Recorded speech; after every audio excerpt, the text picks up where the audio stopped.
humigop at sana po i-deliver namin yun sa Malacanang para may mainom ang ating Pangulong Bangag at ang kanyang asawang parang zombie kung maglakad.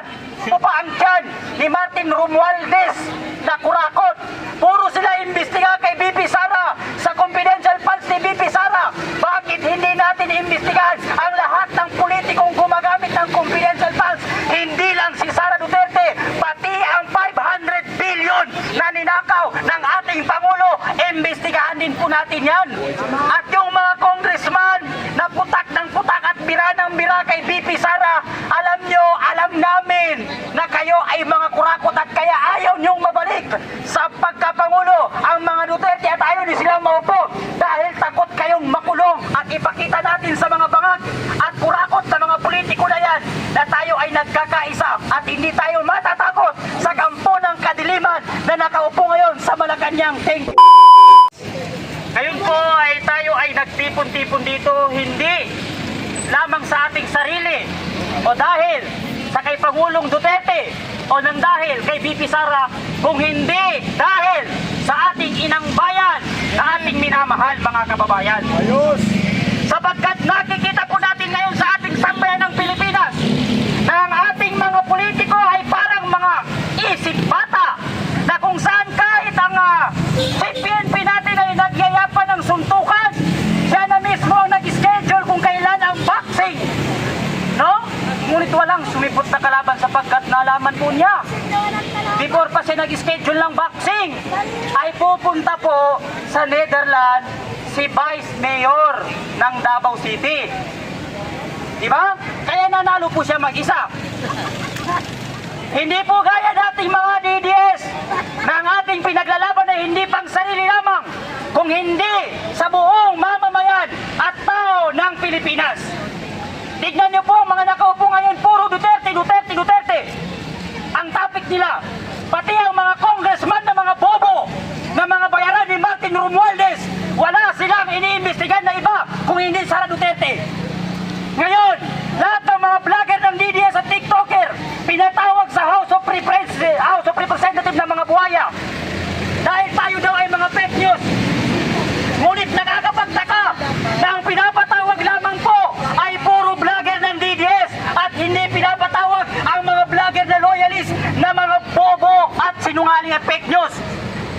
Number one na vlogger ng loyalist na bobo at fake news na hindi pinatawag ng House of Representatives, nangunguno dyan sa listahan nila yung si Sangkay TV na duwag na tanga na adik. Pati yung isang TikToker na si Francis Malahura. Kahit hindi ka na magpa-drug test, alam namin na ikaw ay adik. Kapag ang tao galit sa mga Duterte at sa DDS, ibig sabihin, adik yan. Lahat ng galit kay Duterte, adik. Bakit? Ang ayaw lang kay Duterte ay adik. Kapag ang tao galit sa mga Duterte na pumapatay sa kriminal at nagbibigay ng hustisya sa mga mahihirap, magagalit ka dyan. Ibig sabihin, pati ikaw adik ka. Ngayon, nakikita natin ang ating bansa sa tuwing meso ng ating Pangulo. Ipunin natin ang baha dahil pakikinabangan natin ito. Ngayon po doon sa amin sa Baseco may baha. Napakalalim ng tubig. Hindi po nila inigop. Kami na lang po ang humigop at sana po i-deliver namin yun sa Malacanang para may mainom ang ating Pangulong Bangag at ang kanyang asawang parang zombie kung maglakad. At pag yan ay nainom nila, tiyak na masulobo pa ang tiyan ni Martin Romualdez na kurakot. Puro sila imbestiga kay BP Sara sa confidential funds ni BP Sara. Bakit hindi natin imbestigahan ang lahat ng politikong gumagamit ng confidential funds? Hindi lang si Sara Duterte, pati ang 500 billion na ninakaw ng ating Pangulo, imbestigahan din po natin yan. At yung mga congressman na putak ng putak at bira ng bira kay BP Sara, alam nyo, alam namin na kayo ay mga kurakot at kaya ayaw nyong mabalik sa pagkapangulo ang mga Duterte at ayaw din silang maupo dahil takot kayong makulong dahil kayo ay mga adik. mga magnanakaw at kurakot. Diba? Kaya ngayon mga kababayan, ipakita natin sa buong sambayan ng Pilipino na tayo ay nagkakaisa para sa ating mahal na bayan dito sa Pilipinas. At hindi natin dapat ayahan na maupo sa politiko at sa gobyerno ng Pilipinas ang mga taong sakim sa kapangyarihan at buwaya. Napakatagal na po natin. Napakatagal na natin. Ilang presidente na nang naupo. Ilang politiko pa ba ang kailangan natin para makamit natin ang hustisya at pagbabago ng ating bansa? Nabago ang lahat na yan nung naupo si PRRD sa pagkapangulo, mga kapatid. Noong hindi pa naupo si PRRD, ang bansa nating Pilipinas ay napakadugyot. Napakadugyot. Pero nung naupo si PRRD, nagkaroon tayo ng magandang buhay dito sa ating bansa. At mas magkakaroon pa tayo niyan pag naupo sa pagka-presidente ang kanyang anak na si VP Sara Duterte dito sa ating bansa. Kaya mga kapatid, tayo na po at mag-isa dito at ipakita natin sa mga bangag at kurakot sa mga politiko na yan na tayo ay nagkakaisa at hindi tayo matatakot sa kampo ng kadiliman na nakaupo ngayon sa Malacanang. Thank you. Yun. Magaling! Korte Suprema! Ipaglaban! Parang gutoman kayo. Labanan ng gutom. Ipaglaban ng bayan. Korte Suprema! Ipaglaban! Korte Suprema! Ipaglaban! Rule of law!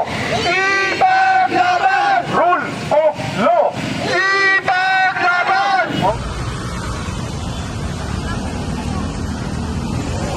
Salamat sa mga vlogger! At sa mga media! Kung di dahil sa kanila, hindi malalaman ang buong mundo na nagpapasalamat ang taong bayan sa Supreme Court!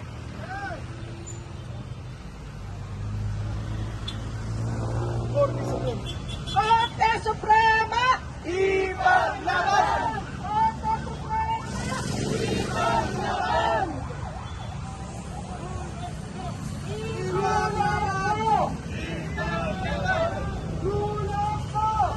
Ipaglaban! Korte Suprema! Ipaglaban! Korte Suprema! Ipaglaban! Ang tao, ang bayan, hindi magagapi! Ang tao, ang bayan, hindi magagapi! Ang tao, Ang bayan, hindi magagapi! mga kababayan, nasasaksiyan ko ninyo ang pagkasa patungong Korte Suprema ng sama-samang pagkilos ng iba't ibang sektor upang ipagtanggol ang ating saligang batas at ang ating Korte Suprema. Malinaw po na ito ay isang makasaysayang pakikipagkaisa ng sambayanang Pilipino na hindi na po mapipilitan dahil ang mga nag-alihurihan ng atulong poder ang gustong tukunan, tapakan, kapasilan, at batas at kapangyarihan ng ating siligang batas ay ngayon po nagsisimulit ng taong bayan ang panawagan ng mamamayang Pilipino hinggil sa ganap na pagbasura ng Korte Suprema sa impeachment na basura naman talaga. Ito ang panawagan ng sambayanang Pilipino. Korte Suprema! Ipaglaban! Korte Suprema! Ipaglaban! Rule of law! Ipaglaban! Ito pa, dahil bulok ang gobyerno at patuloy itong gumagamit ng mga pag-aabuso pati ang pagkasal sa batas, ang panawagan ng taong bayan ngayon ay nagsisimula at ang ating pagkikita ay tumalagugtong sa lansana ng Maynila ang tinawagan Korte Suprema! Ipaglaban!